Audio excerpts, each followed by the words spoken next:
예배에 오신 모든 여러분들을 환영합니다. 온라인 예배도 하나님 앞에서 예배이기 때문에 위의 상황들을 잘 숙지하셔서 하나님 앞에 참된 예배자로 예배할 수 있기를 바랍니다.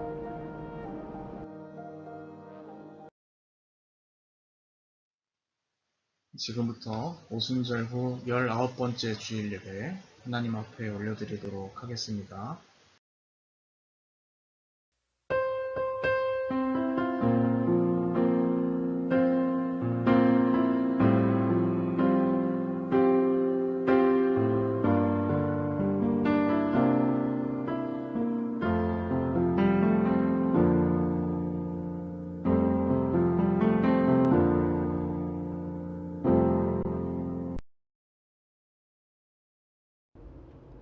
하나님이여, 우리가 주의 전 가운데에서 주의 인자하심을 생각하였나이다. 하나님이여, 주의 이름과 같이 찬송도 땅끝까지 미쳤으며 주의 오른손에는 정의가 충만하였나이다. 아멘. 내 삶의 주인 되시는 하나님 아버지, 저희들은 들풀과 같이 나약하고 유한한 인생임을 고백합니다. 하나님의 무한하신 사랑과 권능으로 한 주간을 지켜주셨음을 고백합니다. 주님께서 동행하셨기에 지난 한 주간 저희들의 삶은 아름답고 가치가 있었습니다. 이처럼 우리 인생을 아름답게 해주시는 고마우신 주님께 저희들이 이 시간 예배로 영광 드립니다. 이전보다 더욱 뜨겁게 하나님을 사랑하며 주님만 의지하며 예배하게 하여 주옵소서. 살아계셔서 우리와 늘 함께 하시는 예수님의 이름으로 기원하옵나이다. 아멘. 성시교도 함께 하도록 하겠습니다. 내가 나의 완전함에 행하였사오며 흔들리지 아니하고 여호와를 의지하였사오니 여호와여 나를 판단하소서. 여호와여 나를 살피시고 시험하사 내 뜻과 내 양심을 단련하소서. 주의 인자하심이 내 목전에 있나이다. 내가 주의 진리 중에 행하여 허망한 사람과 같이 앉지 아니하였사오니 간사한 자와 동행하지도 아니하리이다. 내가 행악자의 집회를 미워하오니 악한 자와 같이 앉지 아니하리이다.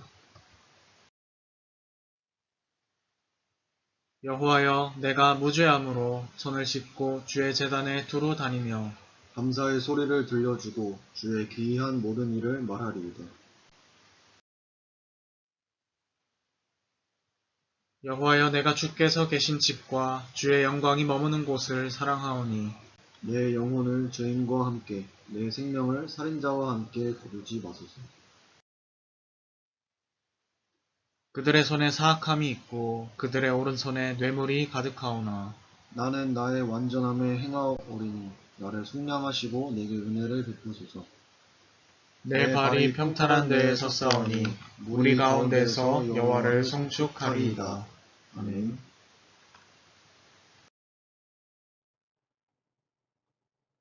한 주간을 돌아보며 공동으로 기도하는 시간입니다. 함께 스크린을 보시며 낭독하신 이후에 개인적인 참회의 시간 갖도록 하겠습니다.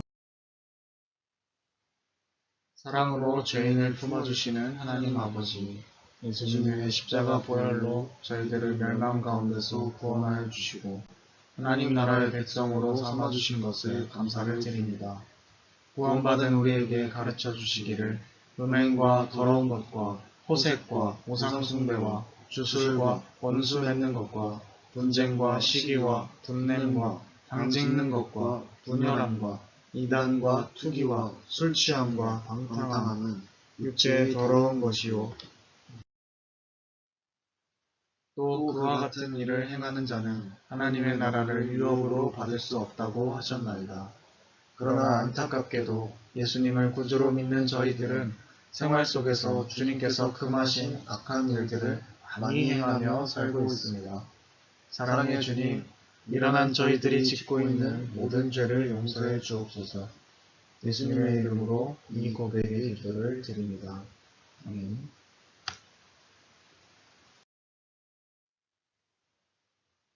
시간 한 주간을 돌아보며 하나님 앞에 참여하는 기도 올려드리도록 하겠습니다.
진심으로 하나님 앞에 우리의 죄를 뉘우치고 또 용서를 구하는 자에게 주시는 하나님의 용서의 말씀이 있습니다.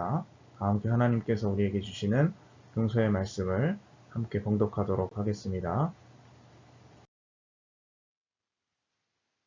여호와께서 이르시되 배역한 이스라엘아 돌아오라. 나의 노한 얼굴을 너희에게로 향하지 아니하리라. 나는 긍휼이 있는 자라. 너를 한없이 품지 아니합니다. 여호와의 말씀입니다. 우리 함께 소원이라는 찬양 하나님 앞에 올려드리도록 하겠습니다.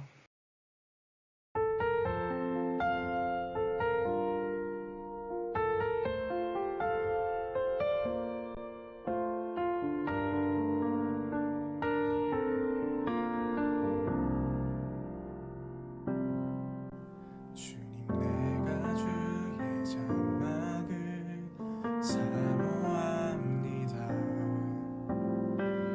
오직 주의 임재를 갈망합니다.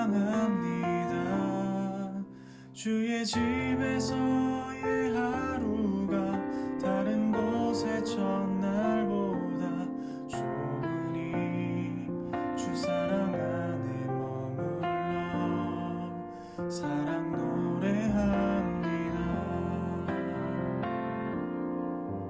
주님 내가 주의 장막을 사모합니다. 오직 주의 임재를 갈망합니다. 주의 집에서의 하루가 다른 곳의 첫날보다 좋으니 주 사랑 안에 머물러 사랑 노래합니다. 나의 평생에 단 한 가지 소원 주의 아름다우심 보며 사랑 노래하는 것 나의 왕 되신 주님의 얼굴 구하며 주 사랑 안에 머물러 사랑 노래합니다. 나의 평생에 단 한 가지 소원 주의 아름다우심 보며 사랑 노래하는 것 나의 왕 되신 주님의 얼굴 구하며 주 사랑 안에 머물러 사랑 노래합니다.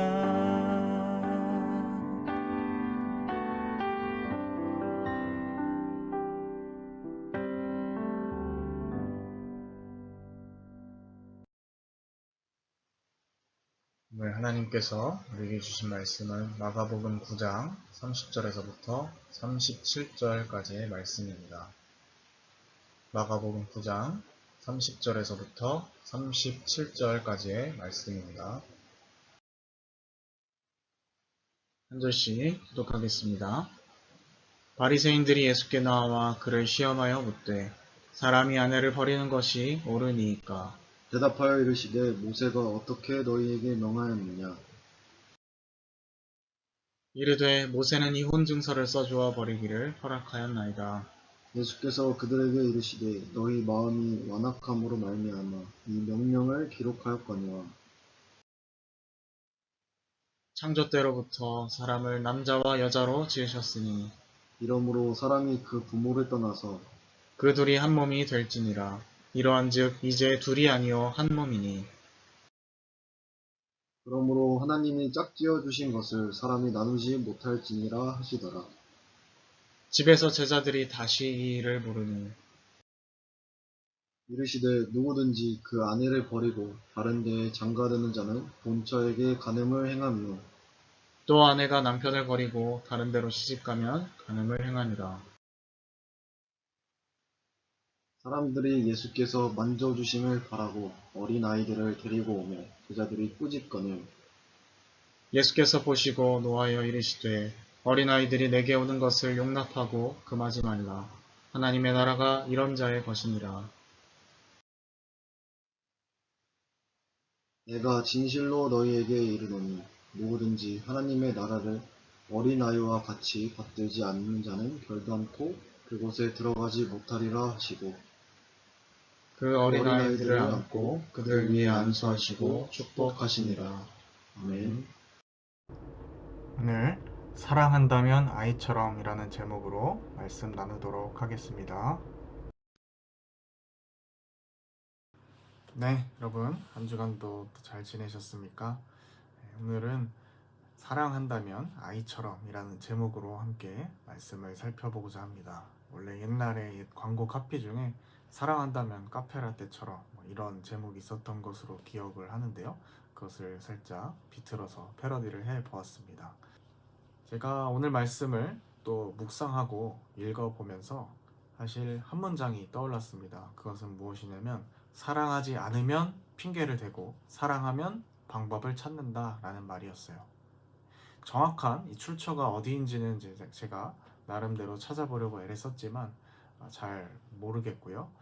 그러나 어쨌든 출처가 어디냐를 떠나서 참 공감되고 좋은 말이라고 생각을 합니다. 오늘 말씀을 언뜻 보면요, 교리적인 논쟁이 그 핵심적인 것처럼 보이기도 합니다.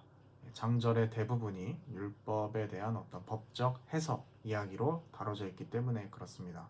그러나 우리가 잘 살펴보면 그것이 오늘 말씀의 본질이 아니구나 라고 알 수가 있을 거예요. 왜 그런지, 오늘 본문의 이야기의 본질이 정말로 무엇인지 함께 말씀을 살펴보면서 생각해 보았으면 좋겠습니다. 오늘 말씀 가운데 바리새인들은요, 예수님께 나와서 사람이 아내를 버려도 되느냐 이렇게 질문을 합니다. 자, 바리새인의 이 말을 교리적 논쟁의 관점에서만 바라보면요, 이 질문이 사람의 아내를 버린다라는 것이 도대체 말이나 되나요? 이런 어떤 가치가 담긴 질문처럼 보입니다. 교리 논쟁의 관점에서만 보면 그래서 이 질문을 던진 바리새인들이 마치 대단한 어떤 개혁파처럼 보일 수도 있는 것이죠. 아니 예수님, 사람들이 아내를 막 버리고 이혼하고 그러는데 도대체 이게 맞냐라고 질문을 하고 있는 거니까요. 그러나 사실 이 바리새인들은 예수님을 곤란하게 만들기 위하여서 이 질문을 던지고 있는 겁니다. 그 의도는 당연히 교리적으로 논란을 일으켜서 예수님의 사역과 활동에 지장을 초래하게 하려는 것이죠. 만약 예수님께서 율법에 써 있는 대로 그대로 해야지 이렇게 대답하시면 정말 저 양반 무책임한 양반이다 이렇게 비난할 거고, 안 된다라고 하면 율법에 이렇게 써 있는데 당신이 무슨 근거로 안 된다라고 하냐 이렇게 또 비판할 거리가 생기는 겁니다. 바리새인들이 정말로 율법에 뭐라고 써 있는지 몰라서 예수님께 아내를 버려도 되냐요? 라고 묻지는 않았겠죠. 그들은 율법을 다루고 해석하는 일종의 스페셜리스트들이었으니까요. 다분히 이 질문에는 정치적 의도가 깔려 있을 수밖에 없는 겁니다. 거기에 대해서 예수님께서는 율법에 뭐라고 쓰여 있느냐 그렇게 묻고 계세요. 그들은 당연히 모든 내용을 알고 있기 때문에 이혼 증서를 써주면 가능합니다 이렇게 대답을 합니다. 그러자 예수님께서는 이 율법이 쓰여진 본질에 대해서 그렇게 바로 접근하시고 말씀하고 계십니다. 자, 이 명령, 이 율법이 기록된 것은 너희의 마음이 완악해서이지 이 법 자체가 최선은 아니다라고 말씀하신 것이죠. 그리고 예수님께서는 이 법의 취지를 다시 한번 짚어 주십니다. 결혼이라는 제도는 원래 남녀가 합하여서 하나가 되는 그러한 제도이기 때문에 그 뜻을 알고 접근해야지 이혼이 되냐 안 되느냐 이 문제로만 접근하면 안 된다라고 말씀을 하신 것이죠. 제자들도 이 마치 바리새인들과 비슷한 이런 프레임, 생각 가운데 빠져든 것 같습니다. 이렇게 하면 죄인가? 이렇게 하면 죄가 아닌가? 라는 식의 계산법은 애초에 하나님을 사랑하는 마음과 거리가 멀다라고 주님은 답변을 하고 계신 거예요. 여러분, 율법도 법입니다. 늘 시대적인 한계와 약점이라는 것이 존재할 수밖에 없는 것이죠. 그리고 법이기 때문에 법이라는 건 최소한인 겁니다. 늘 생각을 악하고 나쁘게 쓰는 사람은요, 어떻게 해서든지 이 주어진 법의 테두리 안에서 온갖 편법과 나쁜 짓들을 계획적으로 하려고 합니다. 그리고 내가 불법을 저지른 것은 어디에도 없지 않느냐, 내가 법을 어겼느냐, 규정을 위반한 적이 없다 라고 매우 뻔뻔하게 말하겠죠.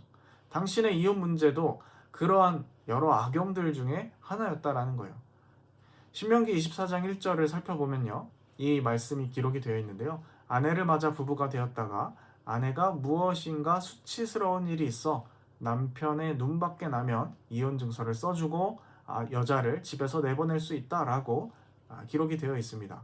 여러분, 이 법의 의도는 명예를 당연히 중요시했던 당시 가정 가운데서 윤리와 죄에 대한 문제가 생길 경우에 가정을 잃을 수도 있다라는 경각심을 세우기 위해서 제정된 법이라는 것이죠. 그 당시에 법인 것입니다. 아까 말씀드렸다시피 법이라는 것은 늘 최소한이고 틈이 늘 있게 마련이기 때문에 유대인들도 이 틈을 악용하여서 이 수치스러운 일이라는 게 도대체 무엇이냐 명확하게 나와 있지 않기 때문에 그 해석을 매우 폭넓게 적용했고, 그것을 빌미로, 그것을 핑계 삼아서 아내를 쫓아낼 구실로 사용했던 것이죠.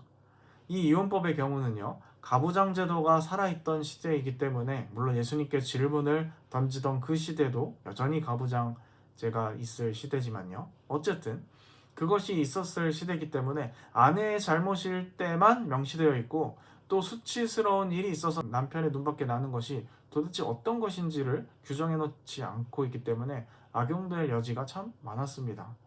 아마도 의도적으로 그렇게 모호하게 써놓고 그 이상으로 발전시켜 놓지 않았겠죠. 그래야 남편의 입장에서 아내를 버리기에 유리하니까요. 법이라는 것은 사회를 지탱하는 기준이 될 수도 있기 때문에 그 법이 이 사회적 그리고 시대적 상황을 잘 반영하지 못하면 개정하고 바뀌어야 되는 것도 맞습니다. 그것이 전혀 필요하지 않다라는 것이 아니죠. 그러나 지금 바리새인들이 예수님께 질문을 던지는 것은 이러한 의도로 하나님을 더 잘 섬기고 하나님께서 기뻐하시는 이 사회를 만들기 위하여서 개혁적이고 정의로운 마음으로 하는 것이 아니다라는 것이요. 바리새인들이 예수님께 질문한 것은 하나님의 말씀, 율법을 더 잘 연구하고 하나님을 더 사랑하기 위해서가 아니었다라는 것이죠. 이것은 마치 이렇게 생각하시면 되겠어요. 청문회를 생각해 보시면요, 국회의원이 장관 후보나 여러 중직에 맡게 될 그런 예정자에게 여러 가지 이제 질문들을 던지곤 하는데, 어떨 때는 굉장히 이제 악의적인 그런 의도로 정치적 논란거리가 있는 곤란하고 민감한 어떤 사상 검증식의 질문을 던지고 모호하게 대답했을 경우 호통치면서 자신은 마치 매우 굉장히 정의로운 사람이고 반대 그 질문을 받고 있는 사람은 그렇지 않은 사람이다라는 것을 이제 보여주기 위한 그러한 의도라고 생각하시면 여러분 참 쉬울 것 같아요. 바로 그러한 점에서 아내가 실증이 나서 여러 구실을 대면서 합법적으로 이혼을 하려고 하는 당시의 이스라엘 사람들이나 혹은 예수님께 지금 질문을 던지고 있는 이 바리새인들은 모두 하나님 나라에 적합한 사람들이 아니다라는 것이죠. 그러니까 이 법의 문제에 있어서 개혁이냐 구식이냐 신식이냐 이러한 프레임의 문제가 전혀 아니다라는 것이에요. 예수님이 바라보시기에는 너희가 정말로 하나님을 사랑하는 거냐, 아니면 하기 싫어서 여러 가지 핑계를 대는 거냐, 이것이 이 사건의 본질이다라는 것입니다. 그러니 오늘 말씀은 단순히 이혼해도 되냐 안 되냐 이것의 문제가 아닌 것입니다. 그래서 예수님께서는 하나님께서 왜 이러한 법을 만들어 주셨는지 그 의도에 대해서 말씀하시고, 마지막으로 무엇을 말씀하십니까? 어린아이와 같이 하나님 나라를 받들어야 할 것에 대해서 이야기하고 계신 거예요. 자, 하나님 나라를 어린아이와 같이 받든다라는 게 도대체 어떻게 하는 걸까요? 그것은 바로 하나님을 사랑하고 그 자체의 순수한 마음으로 대하는 것입니다. 여기에 다른 계산이 끼어들지 않는 것이죠. 하나님은 A라는 의도로 A'이라는 법을 주셨는데 나는 그대로 하고 싶지 않으니까 A'을 아주 기괴하게 해석해서 내 의도를 달성해내는 것은 하나님 보시기에 악한 것이라는 겁니다. 그것은 하나님 나라에 맞는 그러한 마음이 아니다라는 것이에요. 율법을 지키는 것의 본질은 바로 하나님을 사랑하고 하나님 나라를 계산 없이 받아들이는 것에 있다라는 것이에요. 예수님께서 자주 말씀하셔서 잘 알려진 하나님 사랑, 이웃 사랑, 이것이 모든 율법을 요약하고 또 요약하는 것을 넘어서서 대체할 수도 있는 최고의 가르침인 이유가 바로 여기에 있는 것이죠. 그러니 오늘 말씀을 잘못 묵상하면 이혼하면 절대 안 되는 거구나 이렇게 생각하고 이혼한 사람들 막 잘못됐다면서 막 정죄하고 다니게 되는 겁니다. 그런 모습을 과연 하나님께서 기뻐하시겠냐라는 거예요. 그것이 아니라는 것이죠. 왜 하나님이 무슨 의도로 그 말씀을 하셨는지를 생각하고 하나님을 사랑하는 마음으로 행하는 것이 율법 준수에 앞선 본질이라는 것이에요. 이제 제가 맨 처음 서두에 말씀드렸던 그 문장을 다시 꺼내어 보겠습니다. 사랑하지 않는 사람은 핑계를 찾지만 사랑하는 사람은 방법을 찾는다. 아마도 예수님께서 이 문구를 알고 계셨다라고 한다면 분명히 오늘 말씀 가운데 이 구절을 이용하지 않았을까라는 생각도 해보게 됩니다. 하나님의 의도를 생각하고 싶지는 않고 그냥 내 편한 대로 살고 싶어하는 그러한 사람은요, 성경 말씀에 혹은 가르침에 그렇게 써 있어도 어떻게 하면 그것을 덜 지킬 수 있을까, 그것을 피해갈 수 있을까, 그것을 생각하고 계산합니다. 하나님을 사랑하고 이웃을 사랑하라고 말씀을 예수님께서 하시지 않았습니까? 그렇게 말씀하시니까 여기에 대해서도 이제 질문을 거는 거죠. 이 틈을 벌리기 위해서 질문을 던지는 겁니다. 누가 나의 이웃입니까? 이렇게 질문을 하지 않습니까? 정말 순전한 의미로 그렇게 물은 것일까요? 아니죠. 난 기본적으로 그 말씀 별로 지키고 싶지 않은데 일단 하라고 하니까 사랑을 베풀 이웃의 범위를 좀 명확하게 말씀해 주십시오. 그러면 내가 그만큼만 그 법적 테두리 안에서만 그 말씀을 지키고 실천하겠습니다. 이런 마인드인 거예요. 이렇게 하면 죄냐 아니냐, 이거 해도 되냐 안 되냐, 이런 관점으로 신앙생활 하게 되고요. 생각보다 우리 주변에 이런 방식으로 생활을 하는 사람들이 많습니다. 당연히 이런 관점으로 계속 질문을 던지면요, 빠져나갈 구멍은 얼마든지 우리가 만들어낼 수가 있겠죠. 여러분, 꼭 이것이 신앙생활, 교회 안이 아니라 일반 사회에서도 이런 일들이 참 많이 있죠. 그래서 규정을 만든다는 것, 법을 만든다는 것이 쉽지가 않은 것입니다.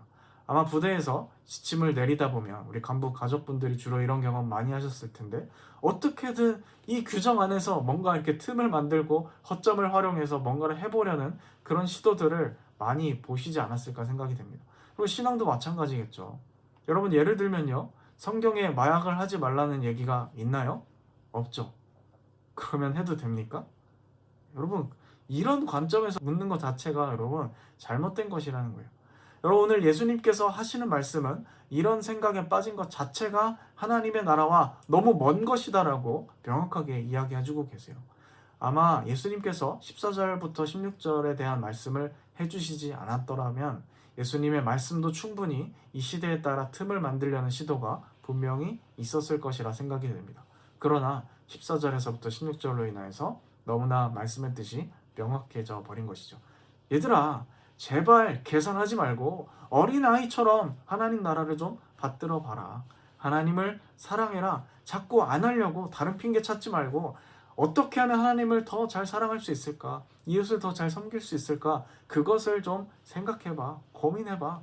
이렇게 말씀하실 것입니다. 그런 점에서 어린아이와 바리새인이 대조되는 부분이 여기에 있는 것이죠. 자, 오늘 우리는 우리의 신앙생활을 정말 예수님의 말씀의 거울 앞에 잘 비춰볼 필요가 있겠습니다. 나는 정말로 이 하나님을 이러한 마음으로 사랑하고 있는가? 혹시 나는 신앙생활을 하는 가운데 나도 모르게 핑계와 또 계산과 의도를 가지고 접근하여서 이 하나님 말씀의 본질을 흐리고 있지는 않은가? 우리가 돌아보고 정말 주님 말씀하셨듯이 어린아이처럼 하나님 나라를 순전한 마음으로 달려가 끌어안을 수 있는 우리가 되었으면 좋겠습니다. 혹시 이 말씀도 빠져나갈 틈이나 구멍으로 활용하고 싶지는 않으신지요? 어린아이라고 했으니까 하나님 앞에 땡깡 부리고 그런 의도로 하신 말씀이 아니라는 걸 여러분 스스로 잘 알고 계시죠? 그래서 여러분, 이 말씀을 잘 살펴보고 또 우리 삶 가운데 잘 적용해 보셔서 하나님 사랑, 이웃 사랑의 대명제 앞에서 도망치지 않고 회피하지 않은 채로 하나님 사랑하는 그 마음, 그 방법을 찾아내며 담당해낼 수 있는 우리 모든 교회 여러분 되었으면 좋겠습니다. 기도하겠습니다. 하나님 아버지, 오늘 바리새인과 벌어졌던 이 교리 논쟁을 통하여서 또 그로 인한 예수님의 답변의 말씀을 통하여서 진정한 신앙생활, 진정한 하나님을 사랑하는 것은 무엇인가 살펴보았습니다. 하나님 정말로 사랑하지 않는 사람은 핑계를 찾고 사랑하는 사람은 방법을 찾는다라는 그 말처럼 우리가 정말로 하나님을 사랑하는 순전한 마음으로 주님을 섬기고 우리 이웃들을 사랑하기를 소망합니다.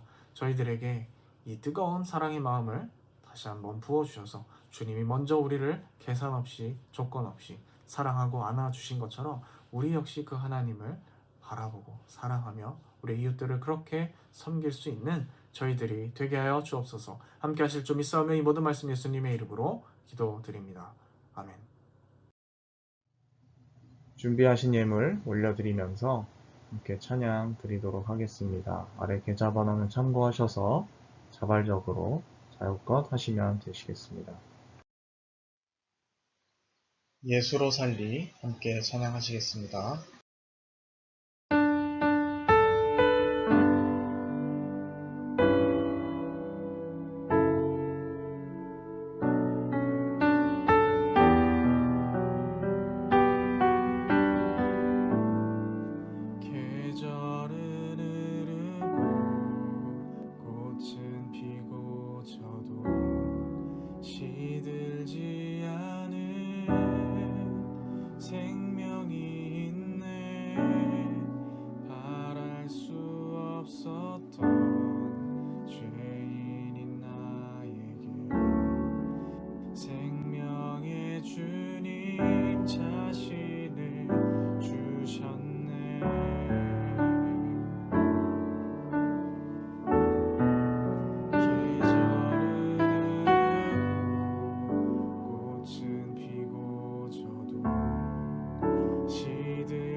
예수의 것이니 내 전부 되신 예수로 살리.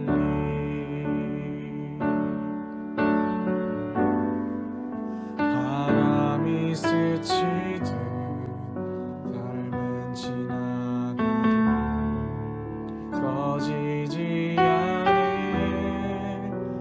소망이 있네. 그 길을 떠나서 헤매는 자들이 주를 찾도록 나 살기 원하네. 나의 삶은 내 주 예수의 것이니 내 생명 다해 예수로 살리. 내 모든 것 내 주 예수의 것이니 내 전부 되신 예수로 살리. 그런즉 이제는 나 산 것 아니요 내 안에 주께서 사시는 것이라. 그런즉 이제는 나 산 것 아니요 내 안에 주께서 사시는 것이라.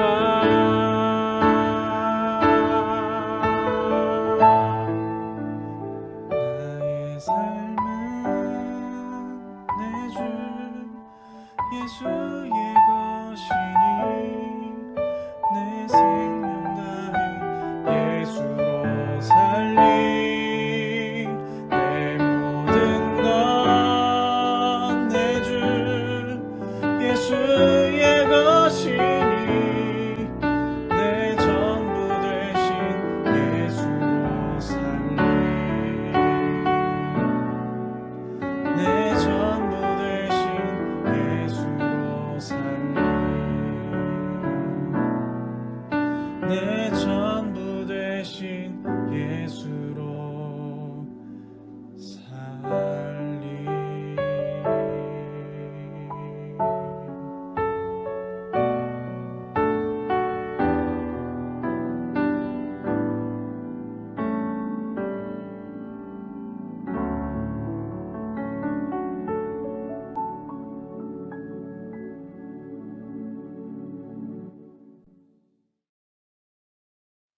하나님 아버지, 오늘도 우리가 예수님의 말씀을 통하여 우리의 신앙을 점검하고 또 하나님의 찬양을 예배할 수 있도록 인도하심을 감사드립니다.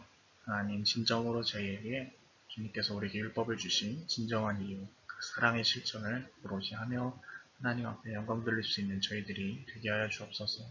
남들보다 낫다고 생각하기 전에 나도 똑같은 죄인임을 늘 하나님 앞에 되새기며 주님의 은혜 없이는 하루도 살 수 없습니다. 이것을 늘 기억하며 우리의 모든 행동에 이것을 두서기 하나님 사랑 이웃을 향하여 나아갈 수 있는 저희들이 되게 하여 주옵소서.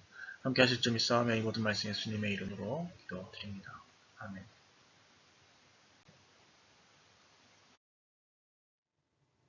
네, 교회 소식 전달 드리도록 하겠습니다. 오늘 읽어드린 대로 14시에 줌 화상회를 통해서 간부가족 모임이 있도록 하겠습니다. 두 번째로 우리 영내 용사 대청소 16시에 실시를 하고 이렇게 잠깐 모여서 교제하는 시간 갖겠습니다. 마지막 광고입니다. 군선교 비전 2030 실천운동 선포식이 10월 7일 목요일 10시에 기독교 군종 교구 채널에서 진행이 됩니다. 관심 있으신 분들 함께 참여해 주시기를 바랍니다. 이상입니다. 축도로 모든 예배 순서 마치도록 하겠습니다. 지금은 우리 구주 예수 그리스도의 은혜와 하나님 아버지의 극진하신 사랑하심과 성령의 인도 역사 충만케 하시니 오늘 함께 말씀을 듣고 하나님을 정말로 뜨겁게 사랑하며 계산 없이 핑계를 찾지 않고 순전한 마음으로 주님을 닮아가기를 소망하고 하나님 나라를 위하여 정진하게 힘쓰는 주님의 자녀들 백성들 머리 위에 지금부터 영원까지 함께 하시기를 축원하옵나이다. 아멘. 네, 여러분 한 주간도 하나님 앞에서 핑계거리를 찾기보다는 주님과 동행하며 기쁨으로 하나님과 이웃 사랑할 방법을 더 고민하는 우리가 될 수 있었으면 좋겠습니다.